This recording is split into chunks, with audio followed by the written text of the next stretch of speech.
Magandang araw po, welcome po sa aking channel, Love9 TV. Patalasasan po, meron po ba kayong mga properties na napapabayaan or non-performing assets? Plan nyo ibenta pero wala kayong oras sa pagbibenta nito. Kung ito'y pagkakatiwala nyo po sa amin, tawag lang po kayo sa aking numero, usap po tayo, gawan ko po ng video for free. Yes, libre po, wala po kayong babayaran. Tutulungan pa namin kayong mabenta ang inyong property. Kami na po bala sa marketing, sa boosting or paid ads. Even sa tripping, hindi na po kayo mapapagod sa pag-entertain ng mga buyers. Kami na po bala sa lahat. Tawag lang po kayo. Nandito po tayo ngayon sa Cuenca, Batangas kung saan meron po tayong bagong video presentation.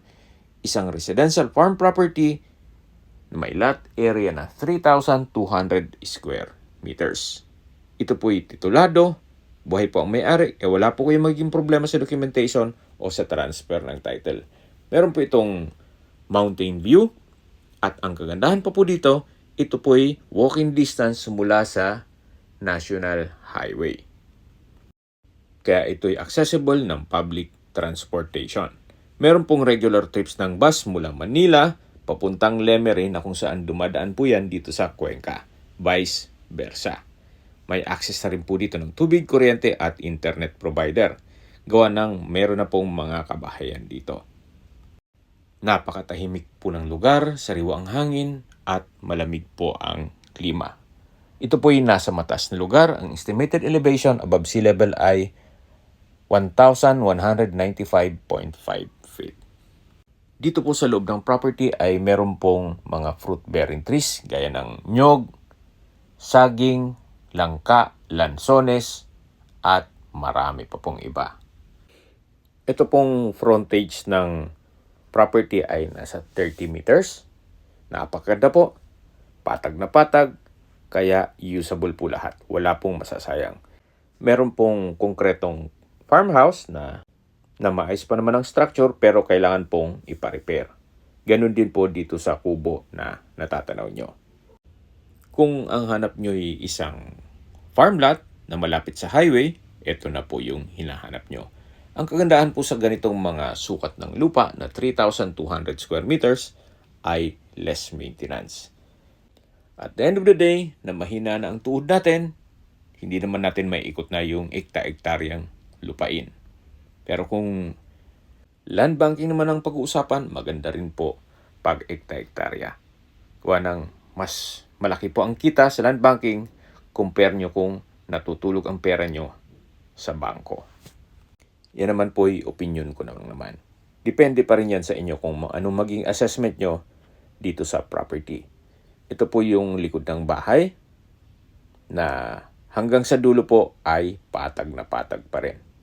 Habang pinagmamasdan nyo po itong buong property, pag-usapan na natin ang distance, location at travel time.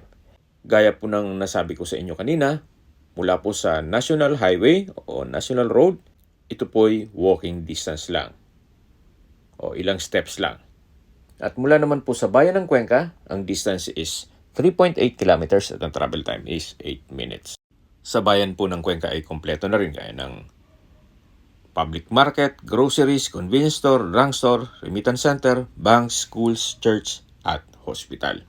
Yan po yung lagi kong binabanggit sa inyo na dapat nyo i-consider sa paghanap ng property, yung meron pong malapit na hospital. Hindi ko naman po sinasabing sakitin kayo. Yan naman po ay for emergency purpose lang naman.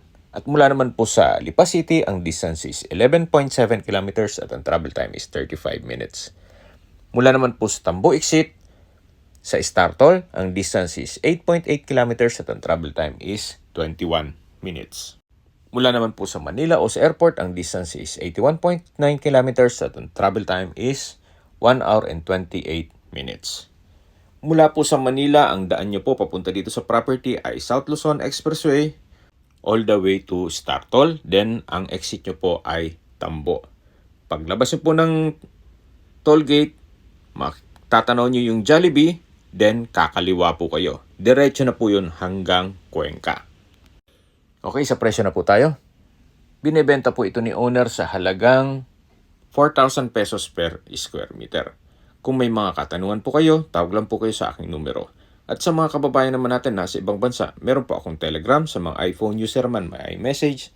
Meron din pong Imo, Skype, Viber at WhatsApp. Same number lang po, 0917-316-3399.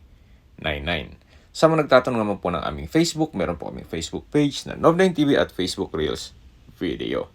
Meron din po kaming TikTok at Instagram. Meron din po kami ibang YouTube channel na Nob9TV channel at Nob9TV Listings. Sana po naibigyan yung video presentation. Paki-like and subscribe na po sa aking channel para ma-update din po kayo sa aking future listings. Kung sakali po hanap niyo yung mas malaking sukat ng lupa, meron din po kami ibang listings na pwede niyong pagpilian. Huwag po kayong mag-atubiling tumawag sa amin, then let us know your budget para malaman namin kung anong property pwede namin alok sa inyo. Sa lahat pong viewers, subscriber at nagtiwala po sa amin, salamat po sa suporta, ingat po kayo lagi at yung pamilya. Maraming salamat po.